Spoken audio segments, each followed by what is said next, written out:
El primer ministro de Rusia marca las prioridades de la cooperación con China. El primer ministro de Rusia, Mikhail Mishustin, esbozó las directrices prioritarias de la cooperación con China al intervenir en un foro de empresarios de ambos países en Shanghái. La cooperación en el ámbito de energía es la prioridad incondicional. Rusia es el mayor proveedor de petróleo para China. También siguen en aumento nuestras exportaciones de gas natural y licuado, así como del carbón, señaló Mishustin al intervenir en un foro empresarial chino-ruso en Shanghái.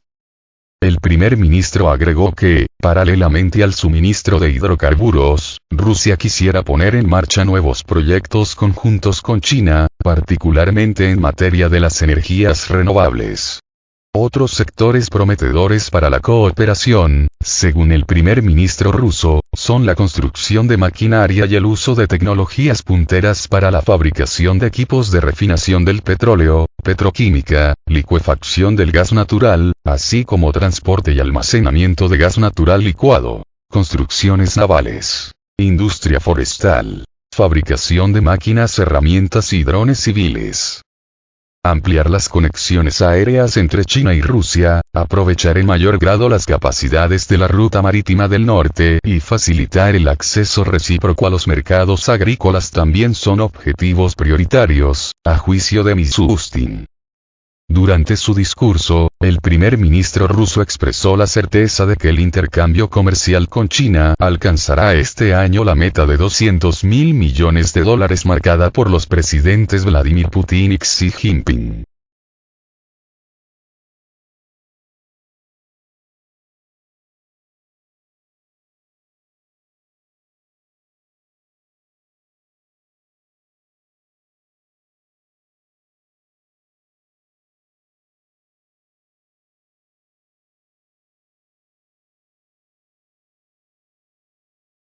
Un G7 sin China es solo un grupo de consulta con buenas intenciones. El G7 debe incluir entre sus filas a China por su relevancia en el comercio internacional. De lo contrario, el grupo de las 7 economías más industrializadas del mundo podría convertirse en una entidad de consulta con buenas intenciones, afirmó una experta consultada por Sputnik. Pekín y Moscú fueron temas centrales de la cumbre realizada entre el 19 y 21 de mayo en Hiroshima. Ambos países fueron criticados por los líderes del G7, Rusia por el conflicto en Ucrania y China por las tensiones en torno a Taiwán y sus supuestas intenciones de militarizar la región del Pacífico.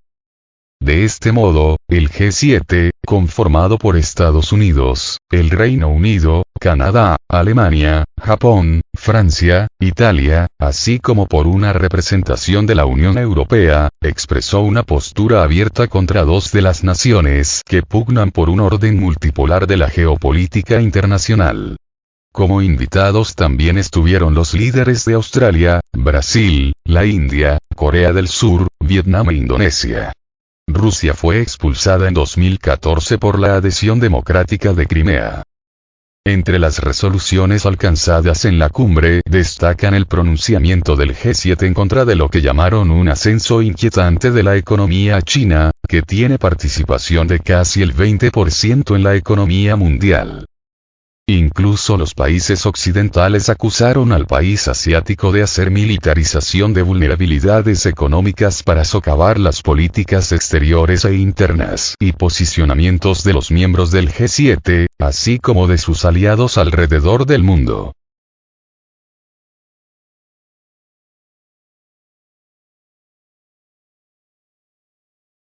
Un grupo que no entiende el presente. La analista internacional de la Universidad Finisterrae, Chile, Vanessa Cárdenas, declaró en una entrevista para Sputnik que el G7 se mantiene como un grupo de relevancia para la economía mundial, pero advierte que, al ser también un órgano de liderazgos y seguridad occidentales, deja fuera a otros grandes actores como China por una cuestión enteramente política e ideológica. El riesgo, sostiene la doctorante en Relaciones Internacionales y Seguridad Nacional, es que la relevancia del grupo quede rezagada ante los cambios que se registran en la actualidad.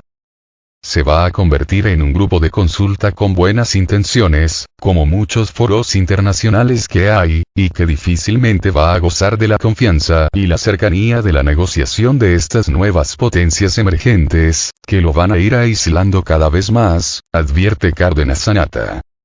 Para la especialista esto es solo uno de los síntomas de que este grupo formado en 1975. Según ella, el G7 insiste en planteamientos de la Guerra Fría, los cuales les impiden adaptarse a las nuevas realidades económicas de un orden multipolar, donde la región asiática cobra mayor relevancia. Creo que en el corto plazo podríamos ya hablar de un orden bipolar con China. Ya está muy cerca de Estados Unidos y, además, ya no es un enemigo como lo fue en el siglo pasado, señala Cárdenas. Y eso lo tienen que entender la Unión Europea y el G7. No se han dado cuenta de que hoy no comparten el mismo enemigo, y que, necesariamente para lograr un equilibrio, requieren incluir a China, porque al afectar la economía de este país se afecta la economía internacional. Es un gigante económico y creo que las prácticas de la Guerra Fría, pues, ya están de moda, sostiene la experta. Medios como The Independent han advertido que el G7 se ha convertido más en una reliquia de la posguerra que en un organismo de liderazgo que promueva la estabilidad económica. Por su parte, el diario The New York Times calificó la reciente cumbre del G7 como la reunión del Club de los Corazones Solitarios, pues los líderes de los países que integran al grupo pretenden mostrar una imagen de liderazgo mundial, cuando apenas pueden con sus problemas internos.